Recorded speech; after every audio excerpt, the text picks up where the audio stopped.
주님 은혜가 우리 성도들 모두에게 함께하기를 예수님의 이름으로 간절히 축원합니다. 우리가 다 코로나 종식으로 해서 하나님 앞에 간절히 기도해야 될 때입니다. 또 백신도 빨리 확보가 되고 또 접종하는 것도 잘 진행이 될 수 있도록 더더욱 집단 면역을 완성해서 이제 우리가 자유롭게 평안한 가운데 일상생활로 돌아갈 수 있기를 기도하고 또 노력하고 협력해야 될 때입니다. 특별히 그리스도인으로서 교회에 대한 정부 방역 조치가 제대로 되기를 위해서 기도해 주시길 바랍니다. 마음 아픈 것이 교회나 또 교인 목회자들을 선제적인 범죄자 취급하는 것이 아닌가 하는 안타까움을 가지고 있습니다. 여러분들이 보는 것처럼 교회를 통해서 감염이 많이 이루어졌다. 뉴스에서 늘 지금 이야기를 많이 하는데 전체 퍼센트로 치면 교회를 통한 감염자 퍼센트는 7% 이내입니다.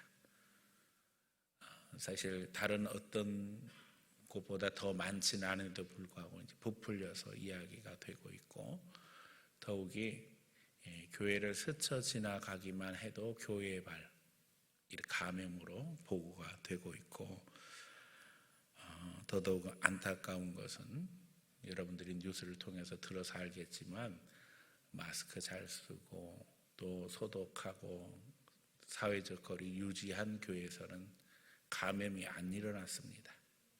그런데도 불구하고 한국교회 전체가 다 감염의 온상이 된 것처럼 이렇게 지금 보도가 되고 있는 형편입니다. 더더욱 안타까운 것이 교회는 확진자가 예배 출석만 해도 감염이 이루어지지 않아도 폐쇄입니다. 심지어는 확진자는 고사하고 전혀 영향이 없었는데도 폐쇄되는 교회들이 생겼어요. 너무 안타깝고요. 또 우리가 아는 것처럼 지금 좌석수의 10%만 예배드려라 이렇게 지침이 내려와서 지금 10% 예배드릴 수 있는 상황이 되었습니다만은, 우리가 아는 것처럼 어느 장소 또 어느 상황 할 것 없이 인원을 제한하는 것은 교회만 지금 해당이 되고 있습니다.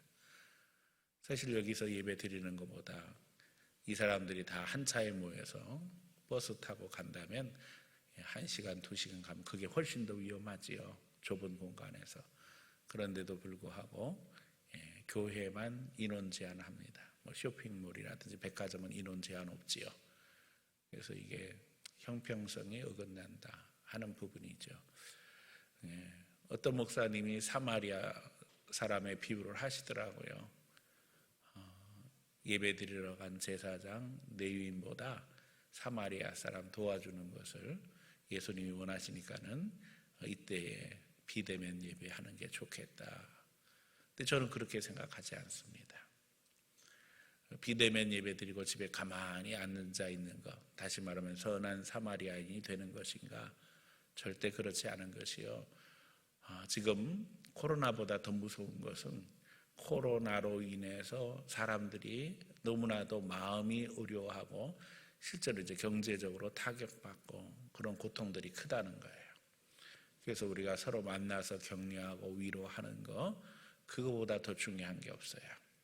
사람의 마음이라는 것이 격려받고 또 이렇게 사람 만나서 얼굴을 대할 때에 어떻게 생각하면은 마음이 편안해지고 힘을 얻게 되거든요. 근데 그런 것들이 다 되지 않는다면 사람들은 점점 침체되어지고 또 우울해지고 슬퍼지고, 결국 그것을 누가 책임질 수 있을까? 안타깝게 그지 없습니다.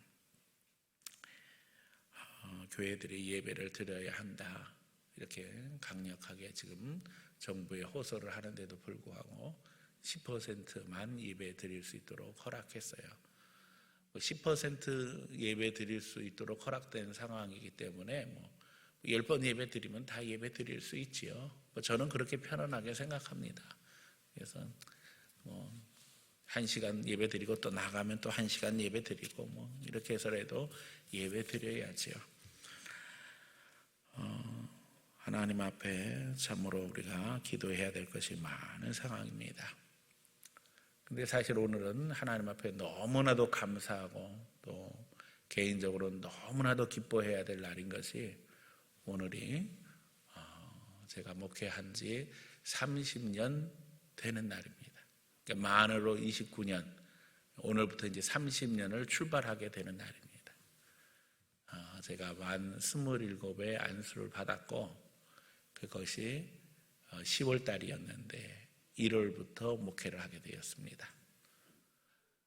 당시 승동교회에서 이제 부교역자로 사역하고 있었는데 갑자기 아버지가 오리동에서 목회하시는데 쓰러지셨어요. 그래서 주일날 예배할 사람이 없으니까 주일날 낮예배 설교를 하기 위해서 목사님한테 허락을 받고 와서 사역을 하게 되었는데 아버지가 회복이 되지 않으셔서 그냥 담임 목사로 지금까지 사역을 하게 되었습니다. 사실 아버지의 목회를 생각할 때마다 마음이 아프지요. 하나님이 강권적으로 인도하셔서 목회를 하시게 되었고 지금 생각해도 우리 아버지 같은 목사님은 없으셔요.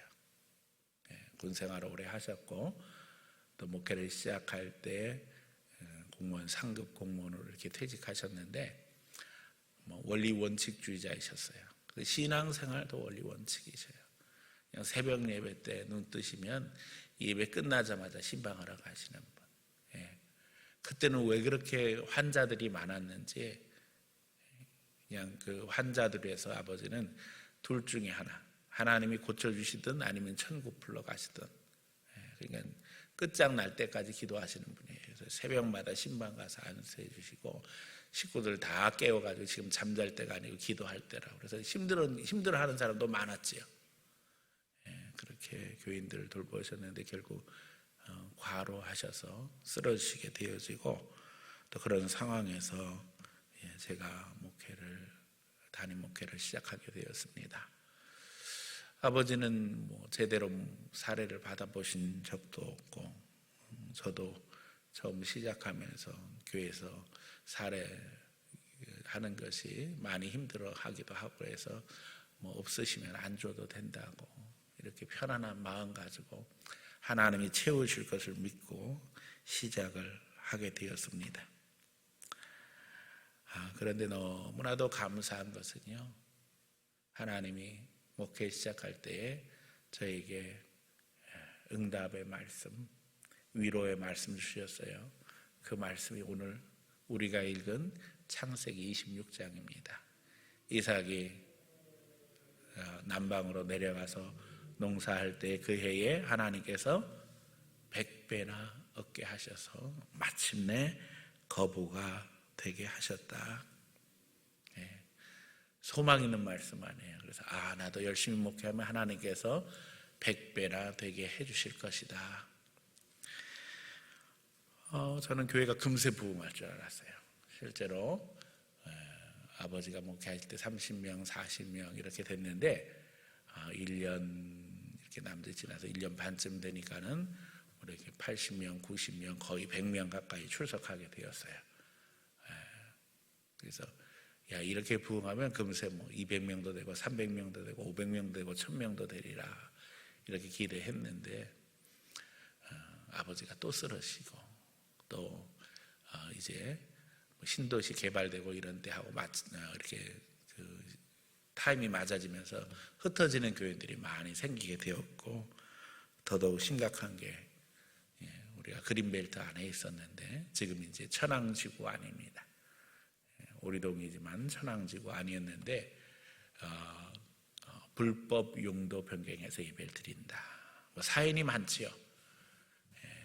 하나님 앞에 우리 집을 바쳐서 예배를 드리게 되는데 교회당으로 이제 건축을 하게 되었어요.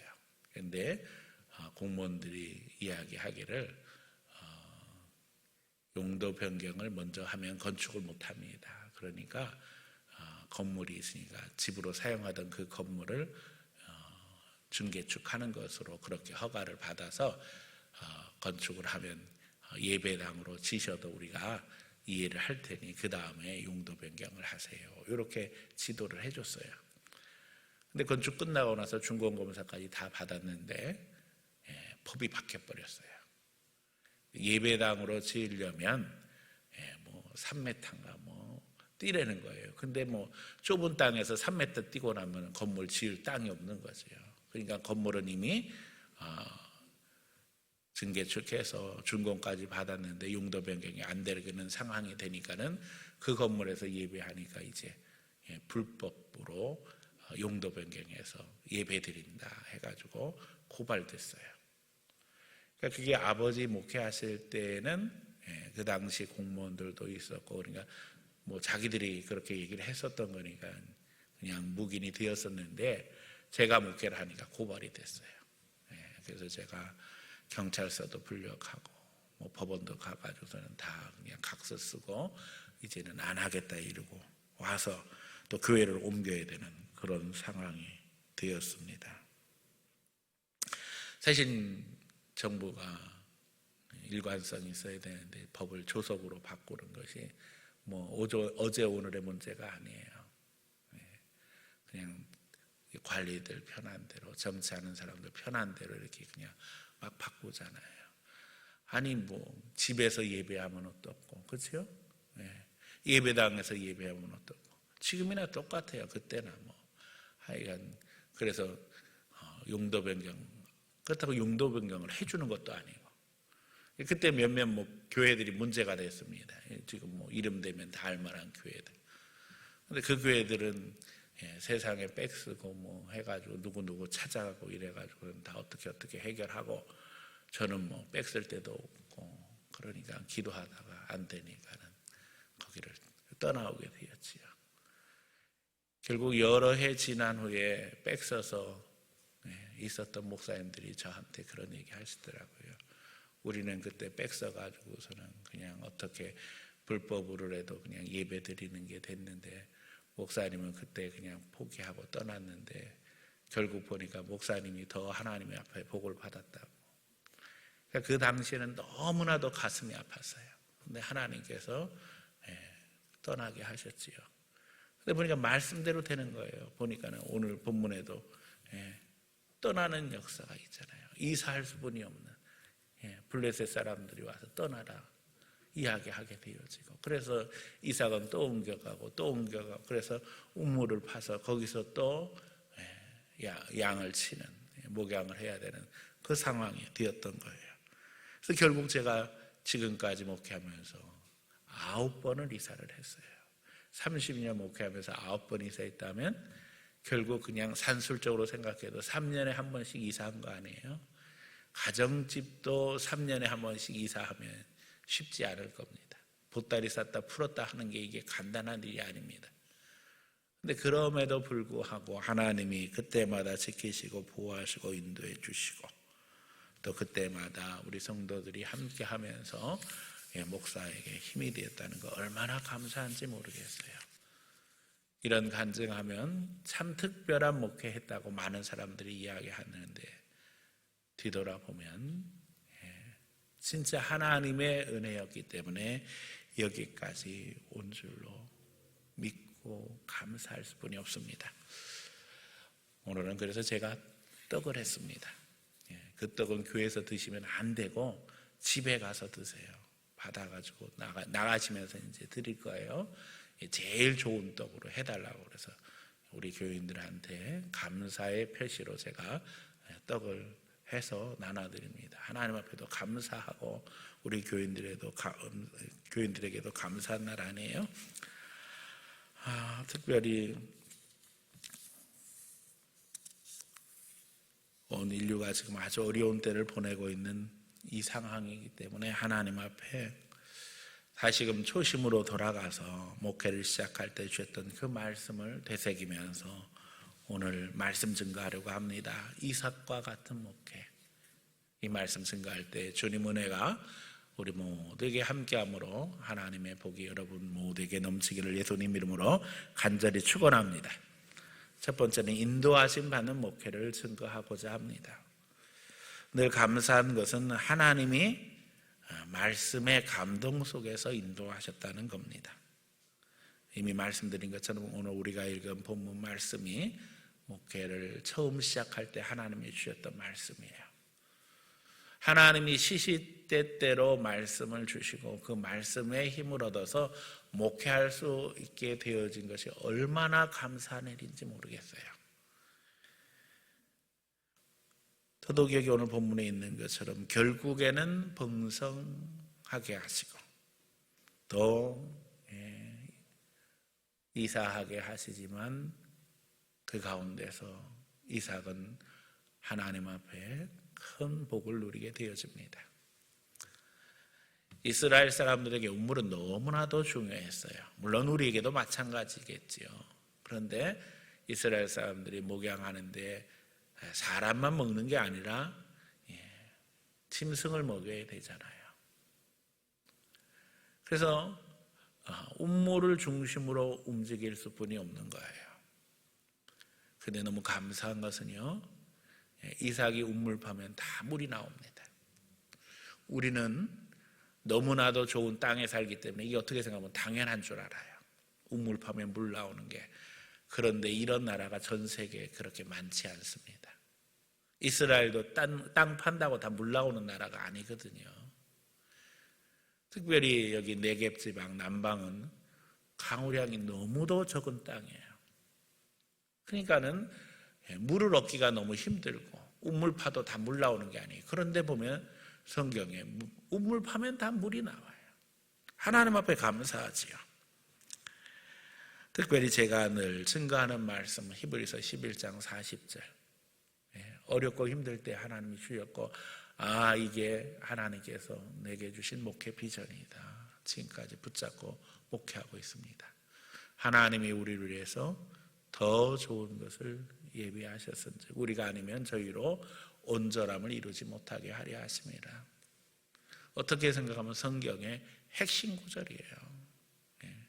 하나님이 우리 위해서 뭘 예비하셔요? 더 좋은 거.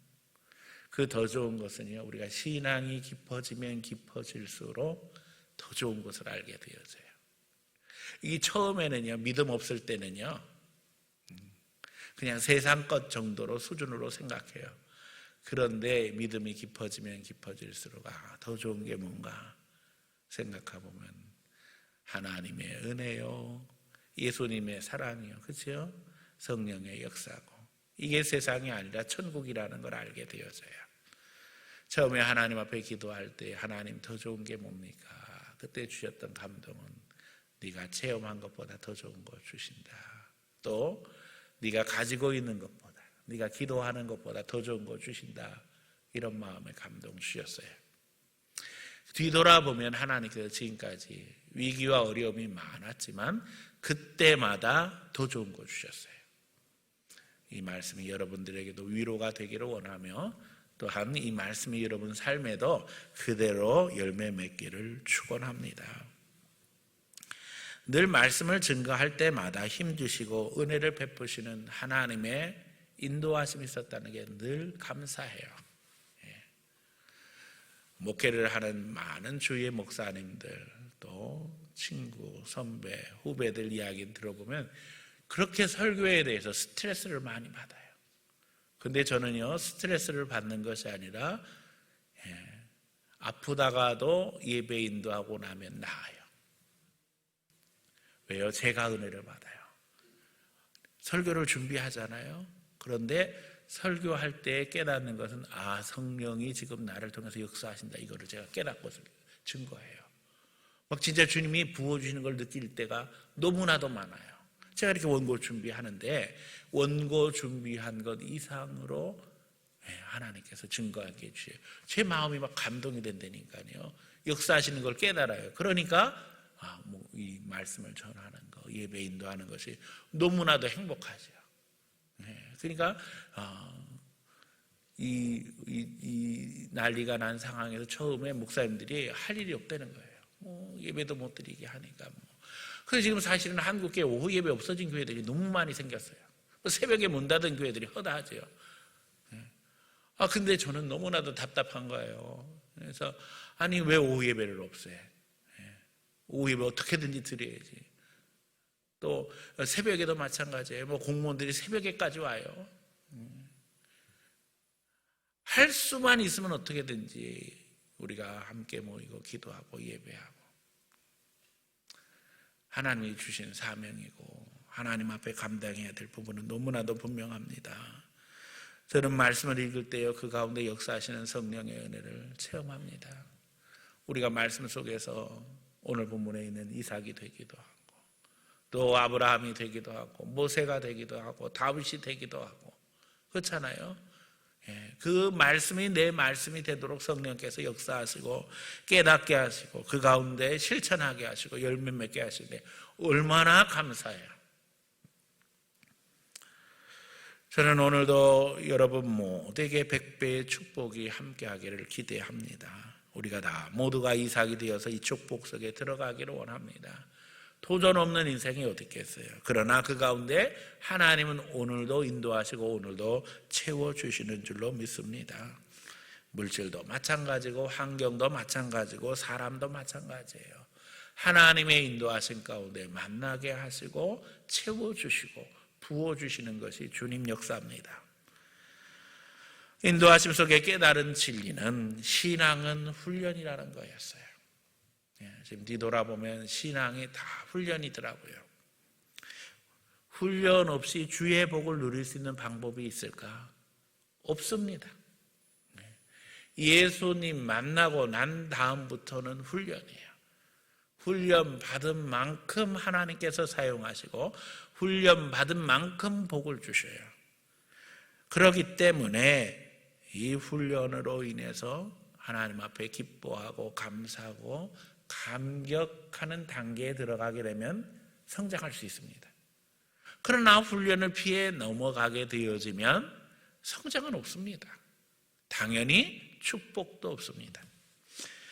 훈련 안 된 인생은 영적으로 보면 하루살이 같은 인생이에요. 하루는 즐거워요. 당장에는 좋아요. 그러나 그렇게 영원히 살 수는 없지요. 그저 하루살인 거예요. 하나님 앞에 훈련 받으면 그 단계가 점점 깊어지면서 그 가운데 믿음의 열매를 거두게 되어집니다. 특별히 깨달은 것이 신앙일 때는 전쟁을 치러요. 그래서 처음 예수 믿는다는 것은 쉽지 않아요. 마귀 공격이 너무나도 많아요. 어떻게 해서든지 마귀가 그 영혼 안 뺏기려고 도전 많이 하거든요. 다 새로 만들어야 되고 새로 기경해야 되고 새롭게 출발해야 되기 때문에 전쟁과 같은 삶을 살 수뿐이 없습니다. 그러나 부모가 먼저 신앙생활하면 자녀들에게는 그것이 걸음이 되어지고 무대가 되어지고 받침이 되어져서 더 나은 신앙생활을 할 수 있어요. 그래서 3대, 4대가 되어지면 하나님 앞에 큰 복을 받게 되어지지요. 저도 목회하면서 부모님의 기도가 얼마나 중요한지를 알게 되어지고 또 선대의 기도가 땅에 떨어지지 아니하고 열매 맺는 것을 깨닫게 되어집니다. 여러분들도 하나님 앞에 심을 수 있는 성도들 되시기를 축원합니다. 훈련을 자원하고 훈련을 기뻐하고 그것을 즐기고 그 가운데 성장하는 것이 인도하심 받는 그리스도인의 삶입니다.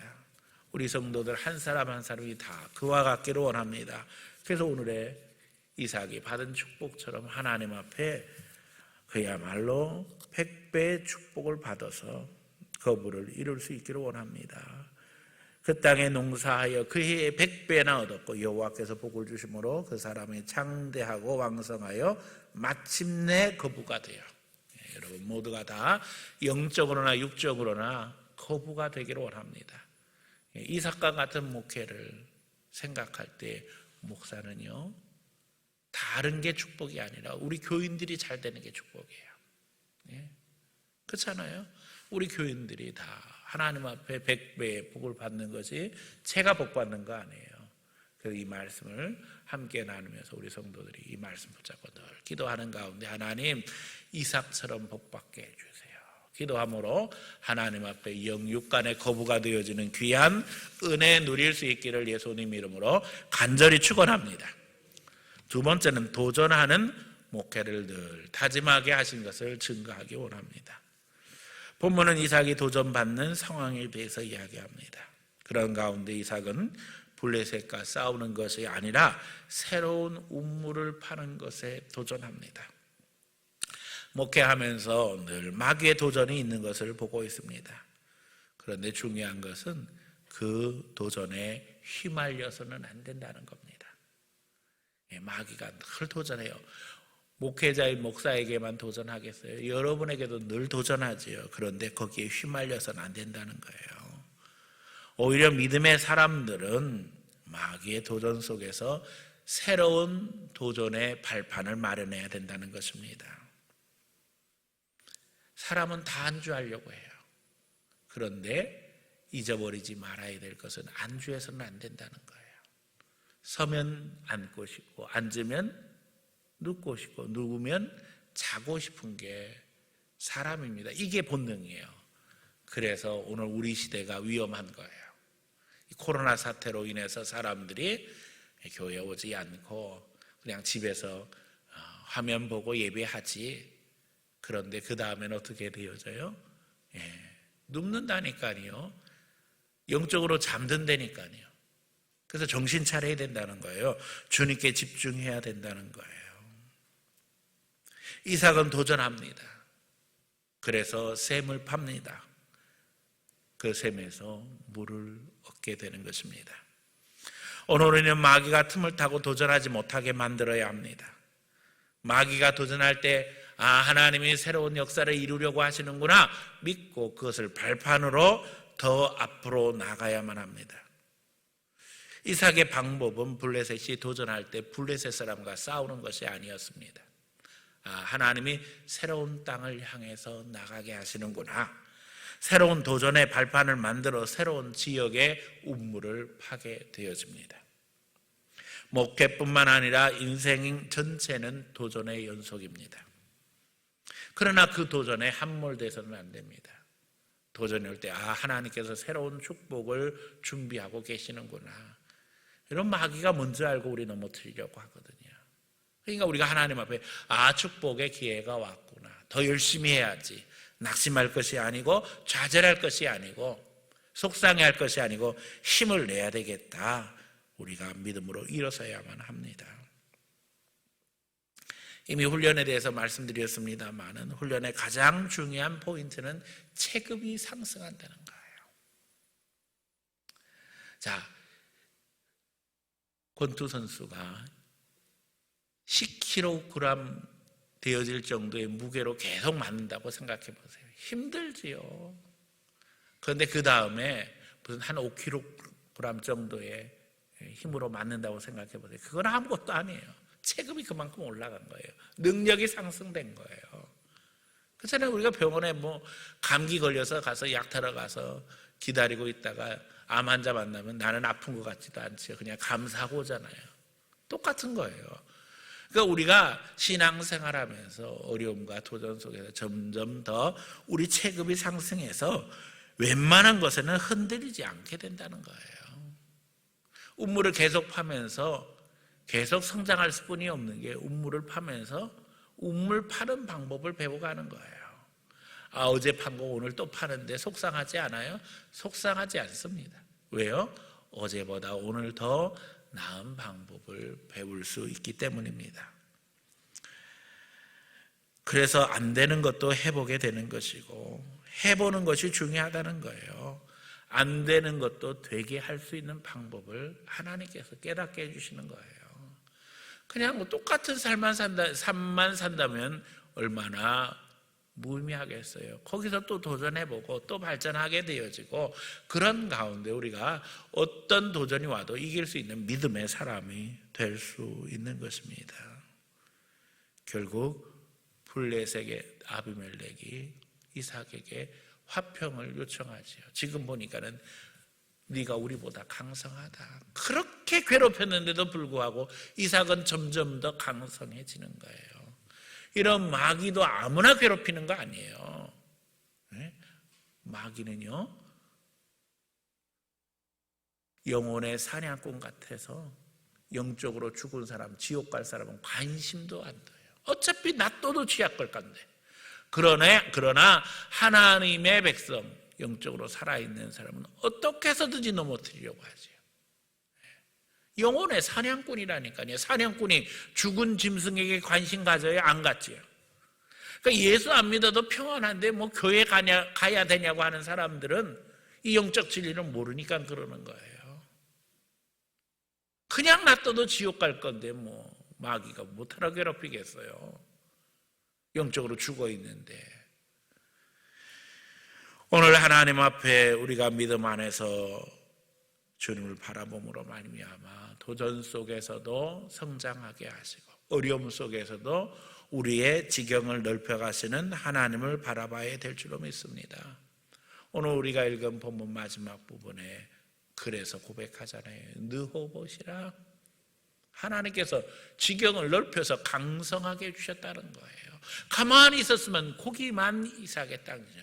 그러나 계속해서 우물 파고 또 우물 파고 우물 팠는데 결국에는 그게 다 이삭의 것이 되도록 하나님이 역사하신다는 거예요. 우리 그리스도인들에게 실패는 없습니다. 왜요? 그걸 통해서 하나님이 훈련하시기 때문에요. 하나님께서 그걸 통해서 성공의 발판을 마련하시기 때문에 그래요. 안 된다고 낙심할 것이 아니라 안 돼도 감사합니다. 왜요? 다음에 실패하지 않을 수 있도록 하나님께서 준비시키셨기 때문에. 지금 한국교회가 큰 도전을 받고 있습니다. 그러나 이 코로나를 통한 도전, 또 정부 정책을 통한 도전 속에서 한국교회가 이제는 더 큰 영역을 얻게 될 것이고, 제가 기도하는 것은 이제는 우리 한국교회가 세계적인 리더십을 가질 수 있는 역량을 얻게 해주세요. 하나님 앞에 기도하고 있습니다. 실제로 한국교회의 많은 목사님들이 더 기도하시고 더더욱 전 세계 많은 목회자들이 한국교회에 관심을 갖고 있어요. 리더십을 발휘할 수 있는 기회가 더 커져가고 있다는 겁니다. 그러므로 우리가 하나님 앞에 이제 이 도전을 통해서 우리를 더 성장시켜 나가시고 그 가운데서 우리를 하나님의 역사 이루는 도구로 사용하신다는 걸 기뻐하면서 믿음의 열매를 거둬야 될 줄 믿습니다. 세상 사람들도 이야기하죠. 콩 심으면 콩 나고 팥 심으면 팥 난다는 거예요.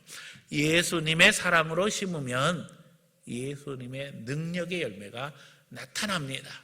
그러므로 도전 속에서 낙심하지 말고 하나님 앞에 꿈과 비전 가지고 오늘 말씀 붙잡고 주여 100배나 얻게 하시고 실패한 자리에서 영역이 확대되게 하시고 믿음으로 승리할 수 있도록 도와주시옵소서. 기도함으로 말미암아 모두 승리할 수 있는 성도들 되시기를 예수님 이름으로 간절히 축원합니다. 세 번째는 온유함을 배우는 목회를 증가하기 원합니다. 이삭의 특징은 온유함입니다. 아버지가 이삭 데리고 모리아 산으로 올라가서 하나님 앞에 바칠 때에 이삭은 아무 말하지 아니하고 순종합니다. 여호와 이레로 하나님께서 재물을 준비하셔서 이삭이 살았지. 그냥 있었으면 이삭 죽을 판 아니에요. 이삭은 온유한 사람이었어요. 제가 신학한다고 하나님 앞에 기도하고 결정할 때 아버지가 저를 붙잡고 하신 이야기가 있습니다. 내 마음이 아브라함 같다. 이삭을 제단 위에 올려놓은 아브라함의 심정이다. 내가 이 길 가는 것만으로도 너무 힘든데 네가 또 이 길 간다고 생각하니까 내가 너무 마음이 아픈데 어떻게 할 수가 없구나. 그래서 많이 우셨어요. 우리 아버지는 우는 분이 아니었어요. 그렇게 우신 거는 처음 봤어요. 그래서 나중에는 솔직히 네가 목회 안 했으면 좋겠다. 네가 아직은 어리니까 철이 없어서 그렇고 네가 한 40이나 되어서 그때 다시 한번 생각해 보면 되지 않겠냐. 제가 아버지한테 그랬지. 아버지는 50대여서 목회하셨는데 그래서 좋아요? 아버지가 더 일찍 목회하셨으면 더 좋았을 텐데 나는. 결국 아버지 쓰러지면서 제가 바로 아버지 뒤를 이었어요. 어떤 사람은 아버지 뒤이어서 그 교회에서 목회하면 세습이라고 그러잖아요. 제가 세습한 목사입니다. 그 십자가를 아버지 대신 지고 목회를 하게 되었어요. 그런데 그 목회를 통해서 하나님은 계속 훈련시키시는 거예요. 그 훈련의 대부분은 예수님의 마음을 배우는 것이었어요. 오늘 이삭의 특징은 온유입니다. 그는 양보하고 타협합니다. 그런데 결국에는 이기게 하셔요. 예수님은 분명하게 이야기하셨어요. 온유한 자가 땅을 차지하리라. 사실 온유는 절제와 겸손과도 연결되어지고 인내와도 연결이 되어집니다. 그리고 이 모든 것의 핵심은 하나님의 사랑에 대한 신뢰입니다. 하나님이 나를 사랑하셔서 예수님을 아낌없이 내어주셨고 나를 사랑하셔서 만세전에 택하셔서 지금도 나를 인도하신다고 하는 하나님의 사랑에 대한 신뢰가 있을 때 우리는 주님의 십자가 바라보고 살아갈 수 있어요. 그러니까 참을 수 있고 인내할 수 있고 절제할 수 있고 그 모든 것들이 다른 이들에게 드러날 때는 온유함으로 비춰지게 되더라는 거예요. 저는 우리가 다 예수님께 배워서 온유한 하나님의 사람이 되기를 원하고 그걸 통해서 이삭이 땅을 차지한 것처럼 우리 성도들이 세상에 나가서 영향력 있는 성도들 되시기를 축원합니다. 우리 한국에서는 싸울 때 어떤 사람이 이겨요? 목소리 큰 사람이 이겨요. 제가 목소리 큰 걸로 치면 모든 싸움은 다 이길 수 있어요. 그런데 사실은 목소리 크게 내면 그 사람은 지는 겁니다. 목소리 크게 내면 여러분들도 느끼지만요, 내 감정이 어떻게 되어져요? 내 속에서 막 폭발하는 거예요. 감정 앞세우면 인생은 다 망가집니다. 신앙은 어떻게 생각하면 감정 조절하는 거예요. 그래서 내 감정을 잘 드러내지 아니하고 내 감정을 잘 다스려야만 사람 앞에나 하나님 앞에 인정받을 수 있어요. 모세가 반석을 내리치는데 여러분 그냥 한 번만 하면 되는데 왜 자꾸 내리쳤겠어요? 감정 문제예요. 결국에는 감정을 잘 조절해야 됩니다. 그 얘기는 뭐예요? 참고 더 참고 기도해야 된다는 거예요. 하고 싶은 말 다 할 수 없어요. 하나님 앞에 기도해야 돼요. 왜요? 하나님은 다 하시니까. 그러니까 제가 목회하면서 깨달은 게 그거라니까요. 말 다 하고 살 수 없어요. 기도하는 거예요. 왜요? 하나님이 해결하시니까. 이삭은 하나님이 아브라함에게 주셨던 약속을 포기할 수 없었습니다. 믿었습니다. 하나님을 믿었고 또 아버지 아브라함을 믿었어요. 우리를 이곳으로 인도해서 가나안에 자리 잡게 한 아버지, 그리고 그 아버지 위에는 하나님이 계신 거예요. 거기에는 뭐가 있어요? 약속이 있죠. 하나님께서 이 가나안 땅을 주셔서 여기서 번성하게 하실 걸 약속하셨잖아요. 믿음이 있으니까 참을 수 있고 인내할 수 있고 싸우지 않고 버틸 수 있었고 절제할 수 있었어요. 아비멜렉이 이야기하자니 네가 나보다 강성하니 네가 우리를 떠나라. 이게 말이나 되는 소리예요? 아니 이삭이 강하면 아비멜렉이 떠나야죠. 그렇잖아요. 강성한데 와서 시비 걸어요? 그런데 이삭은 참는 거예요. 안 싸워요. 싸우면 지는 거예요. 왜요? 하나님이 결국은 알아서 해주시는 것이지 블레셋 사람이 어떻게 하는 게 아니에요. 오늘 우리가 주님을 향해 우리가 주님 바라보고 나갈 때에 이삭의 온유함을 배우게 되어지면 여러분 눈에 보이는 것들이 별로 그렇게 중요하지 않다는 걸 알게 되어져요. 눈에 보이는 것은 그냥 빙산의 일각에 불과한 거예요. 눈에 보이지 않는 것들이 훨씬 더 중요한 거예요. 마귀는 눈에 보이는 걸로 우리의 마음을 격동시키고 속상하게 하고 실망하게 합니다. 결국 영적 전쟁에서 핵심은 자기 마음 잘 다스리는 겁니다. 예수님은 심지어 모든 걸 다 하셨어요. 십자가에 달리실 것도 알았고 누가 자기를 배반할 것도 알았고 또 사람들이 비난하는 것도 아셨어요. 그러나 주님은 그 속상한 마음을 다 드러내시지 않고 하나님 앞에서 기도하는 거예요. 땀방울이 변해서 핏방울 될 때까지.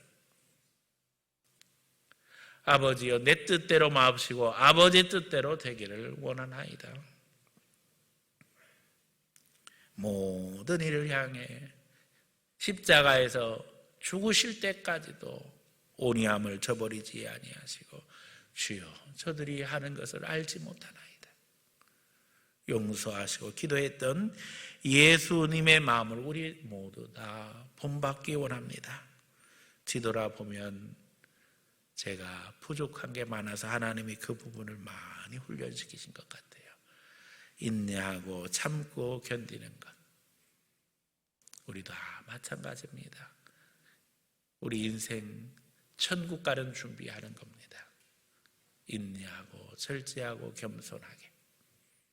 하나님의 백성으로 천국 백성으로 천국 들어가는 준비를 여기서 하고 있다는 거 늘 기억하며 예수님께 배워서 서로 온유하며 서로 사랑할 수 있는 성도들 되기를 원합니다.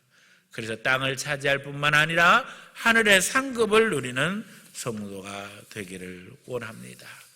말씀 정리합니다. 이제 앞으로 1년이 기대가 되어집니다. 사실 많은 도전이 있습니다. 그러나 저는 많은 축복도 우리에게 있을 걸 믿습니다. 100배나 얻게 하시고 지경이 넓어지고 그 가운데 운물을 또 파고 그 가운데 물을 얻을 수 있는 저와 우리 성도들 다 되기를 축원합니다. 말씀을 누리며 그때마다 승리하며 하나님 영광 드러내기를 예수님 이름으로 간절히 축원합니다.